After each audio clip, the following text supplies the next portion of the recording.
Enggak, apa? Bahaya. Bahaya. Ya Oh, ngene. gak bahaya ta iki?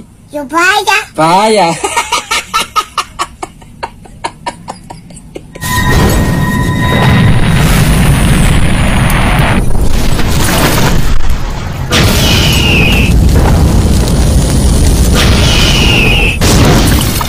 Teman-teman, kali ini saya akan berbagi kepada Anda semua, yaitu 15 hal yang membuat Anda menjadi stagnan. Artinya Anda tidak kemana-mana. Nah, 15 ini adalah jebakan dalam kehidupan Anda. Nah, salah satunya kenapa kok Anda saat ini masih sulit untuk berubah dalam kehidupan Anda, entah secara karir, secara materi. Termasuk ini juga berlaku saat Anda belajar ilmu hipnotis. Anda merasa susah, Anda merasa sulit. Penyebabnya apa saja? Oke, kita bahas satu persatu, teman-teman. Oke, saya sudah membuat rangkumannya. Mudah-mudahan ini bermanfaat buat Anda semuanya. Yang pertama atau yang satu adalah membandingkan. Ini buat beberapa orang, ketika kita membandingkan dengan orang lain, nah bisa jadi pemicu. Tetapi bila mental Anda tidak kuat, justru akan menjadi lemah atau Anda menjadi down. Contoh ya, berkaitan dengan ilmu hipnotis. Mas Nuk, saya sudah melihat banyak murid Mas Nuk ini yang sudah pintar, mahir. Saya kok belum pintar-pintar, kenapa? Nah, jika mental Anda itu kuat, bagus, Anda akan terus belajar, mengasah introspeksi diri, gitu ya. Tetapi jika Anda lemah di dalam memahaminya, khususnya mental Anda ini lemah, ya nanti Anda akan menjadi putus asa. Maka hati-hatilah ketika Anda mencoba untuk membandingkan dengan orang lain. Yang kedua adalah perfeksionis. Perfeksionis itu bersikap sempurna ya. Jadi maksudnya Anda baru akan melakukan ketika Anda merasa itu sudah sempurna. Padahal nobody perfect, tidak ada yang sempurna. Itu. Contoh, Anda akan mempraktekkan ilmu hipnotis ini jika Anda sudah menguasai semuanya, Anda belajar ya. Anda belajar teorinya benar-benar lengkap, merasa itu, baru Anda mulai praktek. No, tidak, teman-teman. Sepengetahuan Anda, sebisa Anda lakukan. Langkah kecil itu lebih baik daripada langkah besar. Itu ya. Maka sadari dan pahami bahwa karena tidak ada yang sempurna, ya Anda harus berani melangkah. Kemudian yang ketiga adalah ketakutan. Ketakutan ini juga menjadi penghambat sehingga kehidupan Anda ya gitu-gitu aja. Karena ketika Anda memunculkan rasa takut lebih dominan daripada keberanian Anda, ya ujung-ujungnya Anda tidak mau ngapa-ngapain, mau berbuat begini takut salah, mau berbuat begitu takut nggak bisa, takut gagal dan lain sebagainya. Maka jika Anda masih dominan dengan ketakutan, ya hidup Anda akan stagnan atau tidak kemana-mana. Yang keempat adalah prokrastinasi. Apa itu prokrastinasi? Yaitu menunda, kegemaran menunda, teman-teman. Nah, ini adalah penyakit manusia yang pada umumnya ya, teman-teman. Ketika Anda sudah merasa, contohnya Anda belajar ilmu hipnotis dari e-book saya, tinggal praktek aja menunda. Besok-besok aja deh, entar-entar lagi ah. Nah, itu bahaya, teman-teman. Kalau Anda sering menunda, ya kapan Anda akan menemukan keberhasilan, gitu ya. Oke, sebelum kita lanjutkan yang kelima, izin saya dulu untuk merokok ya, teman-teman. Yang kelima, faktor menjadi penyebabnya adalah bicara negatif tentang diri Anda sendiri. Jadi Anda ini melabeli diri Anda ini orang yang tidak mampu, tidak bisa. Itu bahaya, teman-teman. Karena tubuh Anda, pikiran bawah sadar Anda itu tidak mengenali kata-kata yang positif atau negatif. Apa yang sudah Anda ucapkan, Anda batin, Anda rasakan, itu akan terjadi. Maka hati-hati, walaupun guyon ya. Saya itu kan orang kecil, saya itu kan kerupuk rengginang, kan gitu-gitu ya, dan sebagainya. Saya itu balungan kere ya, dan lain sebagainya. Itu bahaya.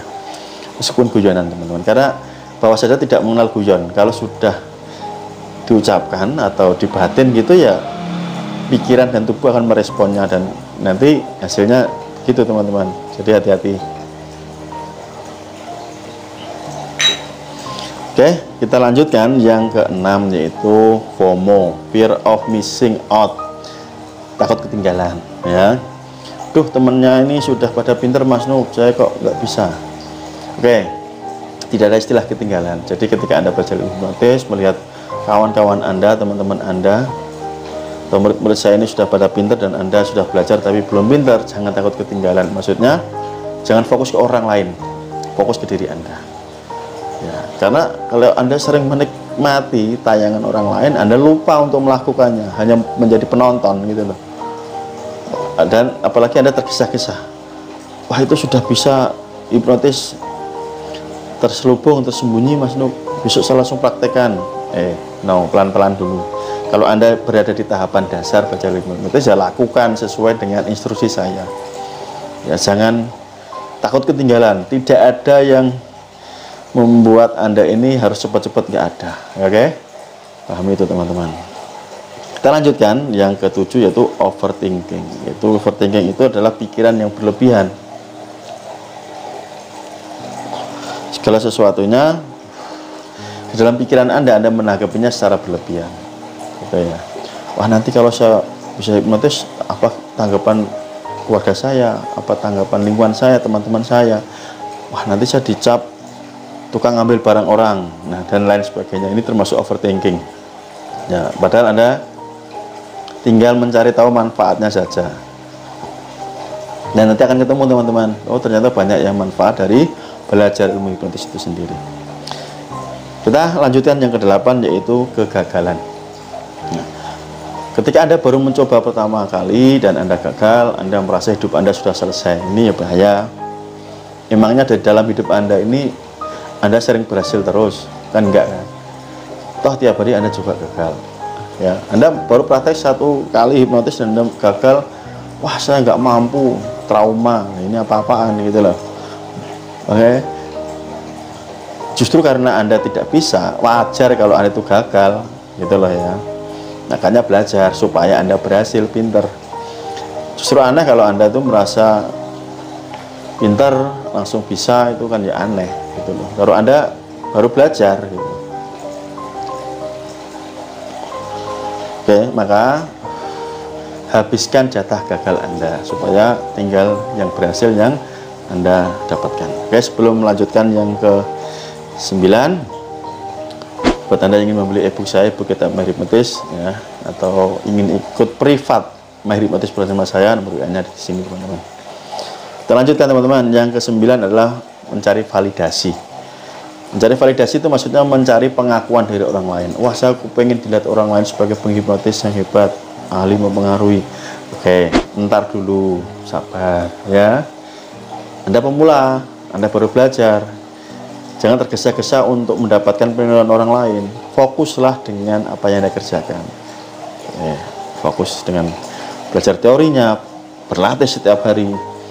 Jangan tergesa-gesa untuk diperlihatkan ke orang lain ya, untuk mencari validasi orang lain. Ngapain gitu loh ya. Kemudian yang 10 adalah takut perubahan. Nah, takut perubahan ini juga menghambat teman-teman. Karena di dalam hidup ini kan apa yang tidak berubah, setiap hari kita berubah teman-teman. Termasuk ketika Anda belajar ilmu hipnotis. Dulu pakai zaman kuno, hipnotis itu menggunakan bandul ya. Bandul tahu kan, kayak jam itu ada rantainya. Zamannya Oya-Kuya pakai tisu bakar, tisu flash paper, itu api yang dinyalakan langsung lenyap gitu kan. Ini Anda harus berani berubah karena zamannya juga berubah. Anda harus berani untuk melakukan perubahan. Kalau enggak ya Anda akan tertinggal gitu teman-teman. Kita lanjutkan. Yang ke-11 adalah hidup di masa lalu ya. Anda hidup di zaman saat ini, tetapi Anda sering teringat dengan kehidupan Anda di masa lalu Anda. Entah itu trauma Anda, entah pengalaman tidak mengenakan Anda merasa gagal di masa lalu, hal yang mengecewakan Anda di masa lalu, Anda bawa saat ini kan konyol. Masa lalu itu seperti ketika Anda naik motor atau naik mobil, melihat cermin, sekedar melihat saja. Tapi tujuan atau fokus utamanya adalah melihat ke depan kan. Bahaya kan kalau Anda itu nyetir mobil atau naik motor, fokus Anda melihat spion ke kanan ke kiri terus-terusan, ya bahaya nabrak teman-teman, gitu ya. Itu hanya sekilas-sekilas saja Anda melihatnya, nggak apa-apa, supaya Anda lebih berhati-hati berjalan ke depan, gitu teman-teman. Kita lanjutkan, yaitu yang ke-12, memendam dendam. Dendam ini juga bahaya, ya.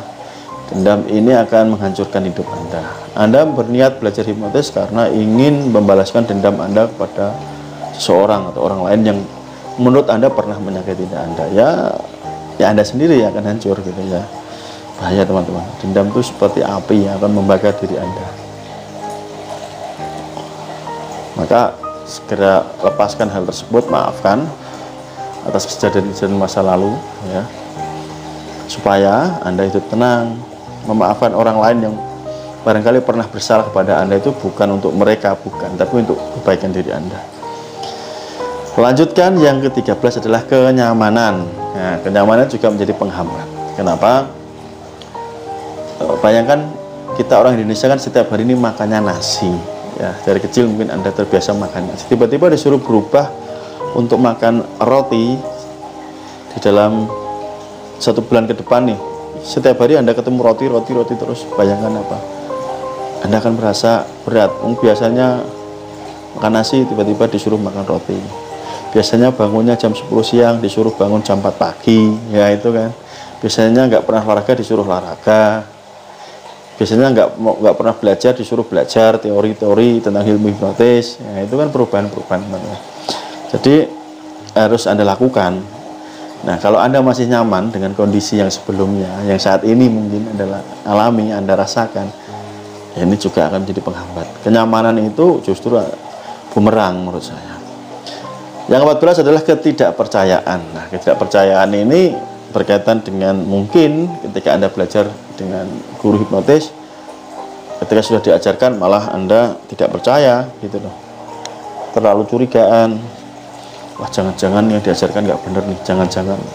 Kalau itu yang Anda alami, Anda rasakan, ya siap-siap hidup Anda tidak akan berubah, ya. Kita boleh waspada, kita boleh memfilter, tetapi ya kita jangan terlalu tidak percaya, gitu ya. Bahaya. Apalagi Anda bisa menggunakan akal dan logika Anda. Caranya kan Anda bisa ngecek. Di era sekarang, di zaman digitalisasi seperti ini kan banyak YouTube, banyak Google, apapun bisa Anda cari informasinya, gitu loh. Oke, maka jangan disimpan tentang ketidakpercayaan ini, ya. Kemudian yang ke-15 atau yang terakhir adalah ketergantungan kepada orang lain. Jangan gantungkan hidup Anda orang lain, termasuk kepada saya sebagai guru. Misalkan Anda belajar ke saya, ya, yang mau bisa kan Anda, bukan saya. Saya sudah pinter hipnotis, sudah mahir hipnotis, gitu loh. Yang belum bisa kan Anda. Tugas saya mengajarkan ilmunya, tetapi kalau Anda menggantungkan sepenuhnya ke saya, ya nggak bisa, gitu. Saya kan hanya pelatih, coach, gitu loh. Misalkan paling mudah, ya, Anda ingin membentuk tubuh nih, cowok nih, ideal kekar. Misalkan Anda ke tempat PT, ke tempat gym, personal trainer, maka apa yang terjadi, ya Anda harus melatih sendiri nanti, ngangkat beban sendiri, berlatih macam-macam, ya. Tugas pelatih ini kan mengarahkan tekniknya. Selebihnya Anda, kalau Anda tidak mau melakukan, ya percuma, gitu ya teman-teman. Ya, semoga ini membuka wawasan kita semuanya, saya dan Anda, mengingatkan kita bahwa ke-15 hal tersebut jika masih ada tertanam di dalam diri Anda, harus Anda singkirkan supaya hidup Anda tidak stagnan, tidak gitu-gitu aja, gitu ya. Terima kasih, sampai ketemu di kelas privat saya, kelas privat Mahir Hipnotis. Salam hormat dari saya, Mas Nuk. See you next time, bye bye. Salam hipnosa.